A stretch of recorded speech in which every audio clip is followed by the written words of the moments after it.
mistaken, already created the naughty presents that we need to craft this event summoning item.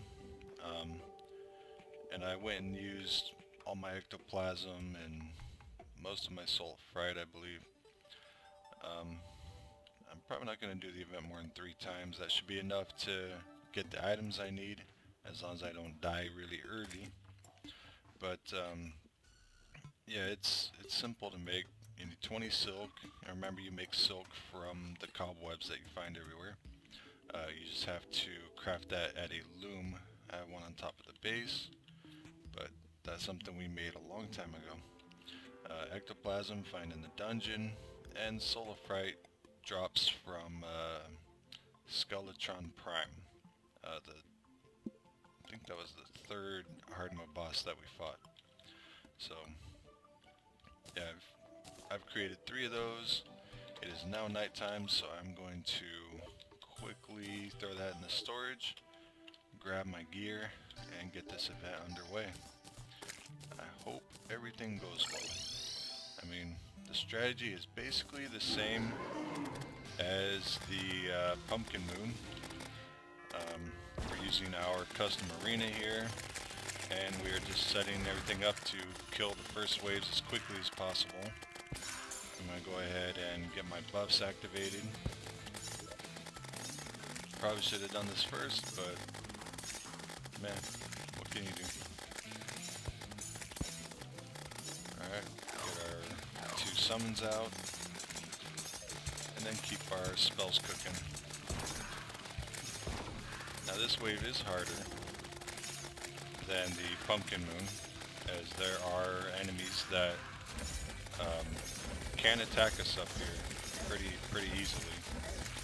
And as you can see, they are doing quite a bit of damage. So we're going to actively have to fight them just to keep our health up. We're also going to dodge back and forth, at least a little bit, just to keep from taking unnecessary hits.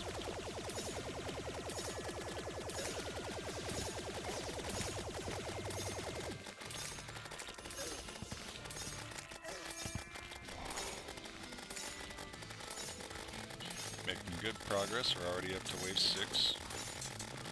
I'm going to dip down and grab some loot real quick. It's a good idea to do this because there are, or I should say there is a maximum number of items that can be, existing on the ground at one time.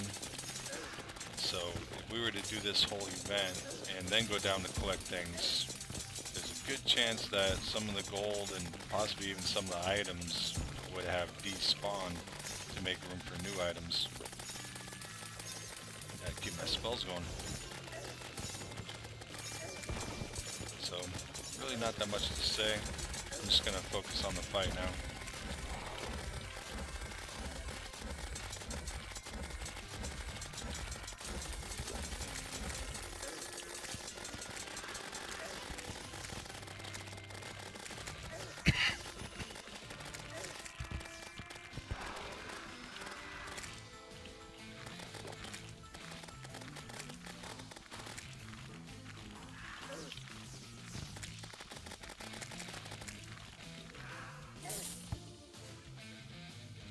Where's everybody?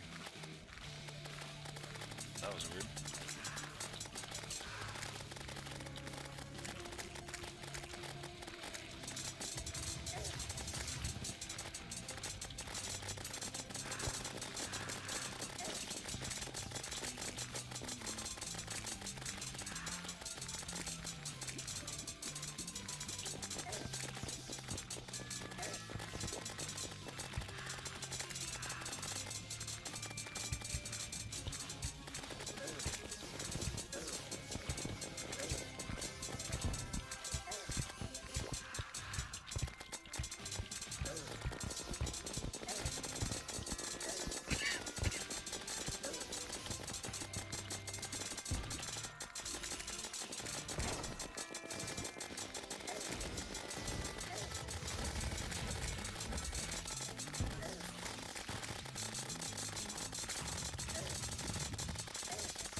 just about to wave 10. I believe that's when things get really exciting. The Frost Queen comes out, and she is maybe wave 11. Yeah, she is the boss, so to speak.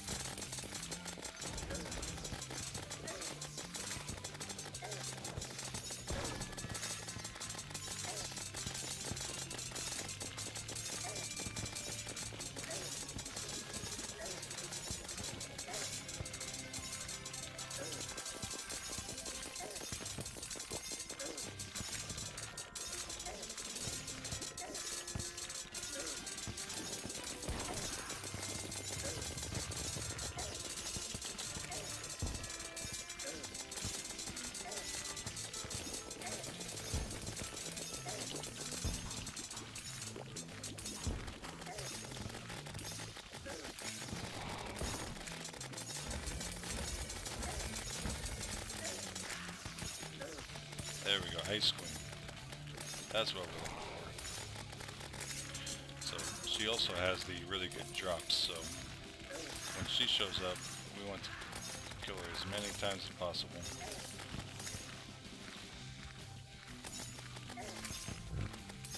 If she shows up.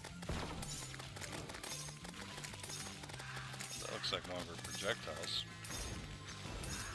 I don't see her though. There she is.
At a time.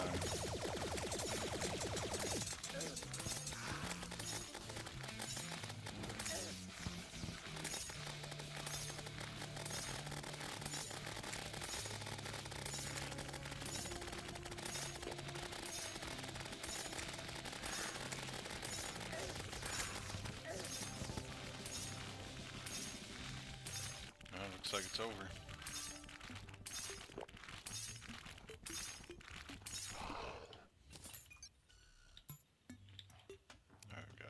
Deactivate our traps.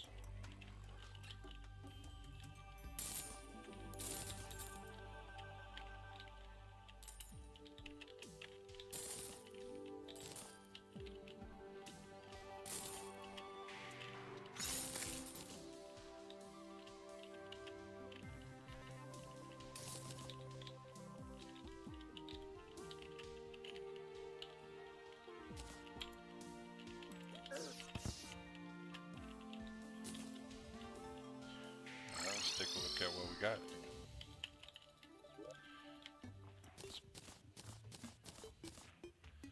So we got a giant harpy feather, which is unrelated, but we got it nonetheless.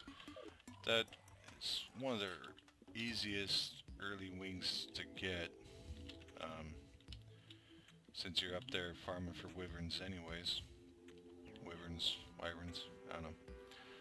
Chain gun. Very, very, very good Yeah, you can see for yourself. Just ridiculous rate of fire on that thing. That'll just shred stuff. If you're going for the range setup, then that's going to be your gun of choice for the near future. Elf Melter, another ranged weapon. It uses gel for ammo just like the flamethrower, except this one is better. Plus, it's free, so that's why I skipped the flamethrower earlier on. Those take Soul of Might, which is from the Destroyer, and those souls are better spent elsewhere. Got a couple banners, got some pants. Okay. So, didn't get any of the magic weapons I wanted. Those are dropped by the, what's her name? Snow Queen or whatever she is. And she doesn't show up till pretty late. So, we're going to have to probably just use our best, highest damage per second weapon, probably this laser machine gun, and really focus on keeping our, you know, passive damage spells active the entire fight. So, I'm just going to loot all, or, deposit all this junk, and,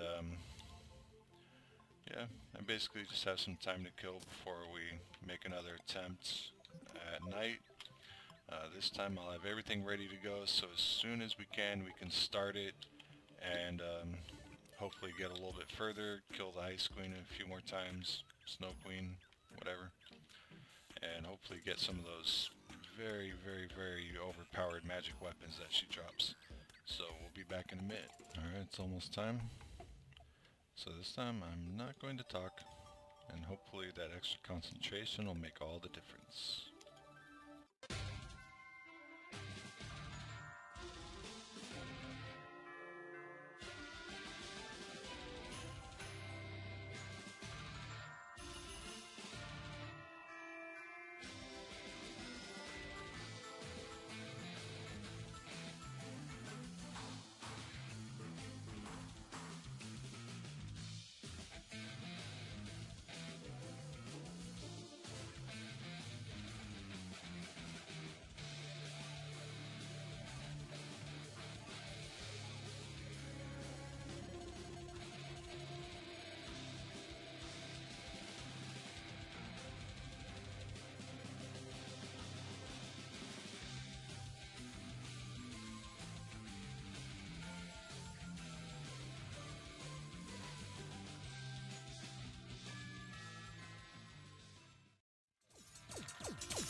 Let's see what we got.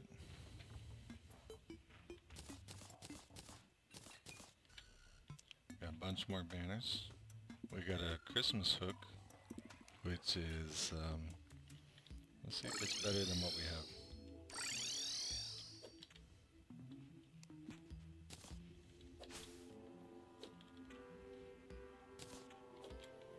Oh, looks about the same.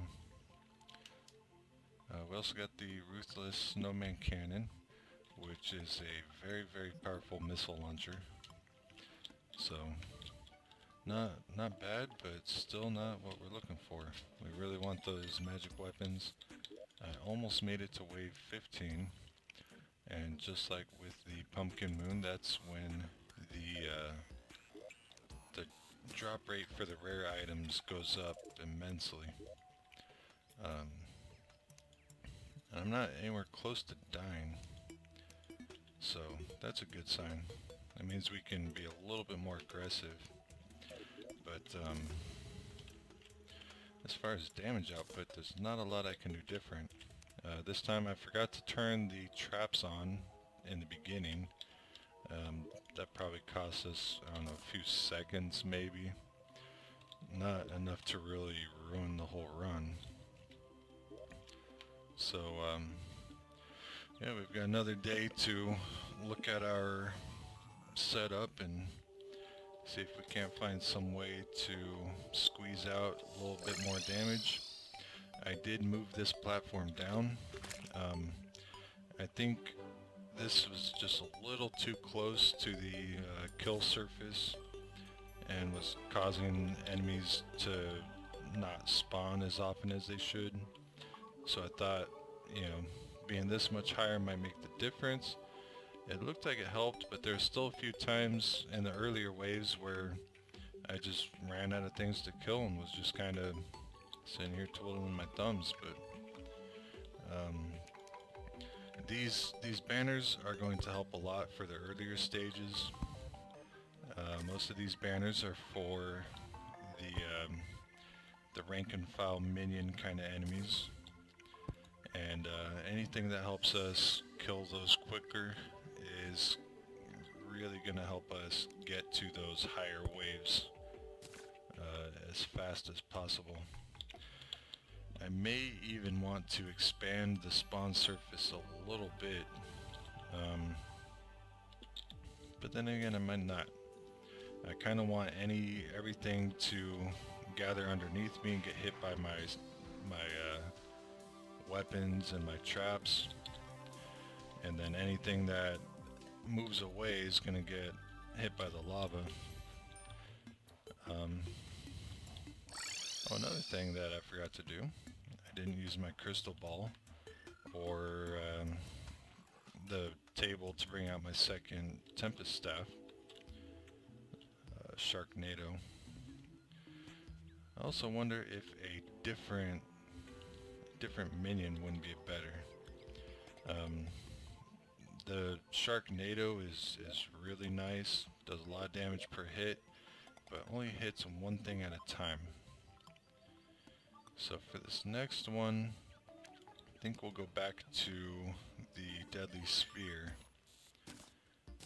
Try that one out for this next round and see if we don't get slightly better results this time.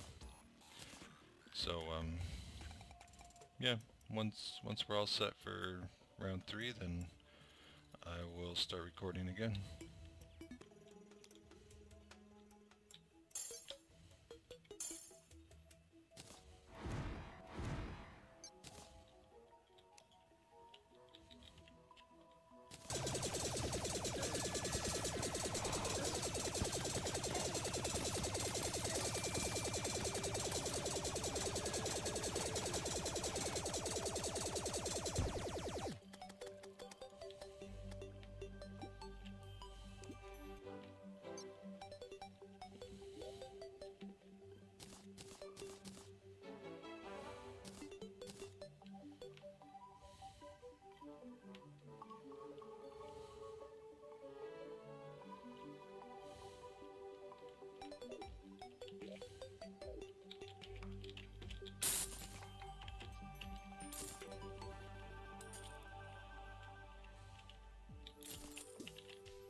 so this time we got the North Pole, which I thought was the magic weapon we were looking for, but this is actually a melee weapon. It's a spear that fires a, I don't know, another spear? And the spear rains ice crystals down that each deal damage to enemies. Yeah, this one's a pretty cool melee weapon. Definitely worth using if you're a melee user. We got another chain gun, a couple more banners. Still didn't get our magic weapon that we want. So, I don't know, I'll probably do this event a couple more times and try and get it. As you can see, the only problem we're having is just killing things quickly enough. I can kill things faster with the mask on instead of the hood, just because of the decreased magic damage, but I don't get the healing this way. And for the most part, that's not a problem until the Ice Queen starts coming out, and then it becomes a big problem. So I don't know, I'll try a couple different things, see if I can boost my damage output, maybe get some, I don't know, modifiers don't get that much better for those, but maybe squeeze a little bit more damage out of these, or maybe just move on and try and come get it later.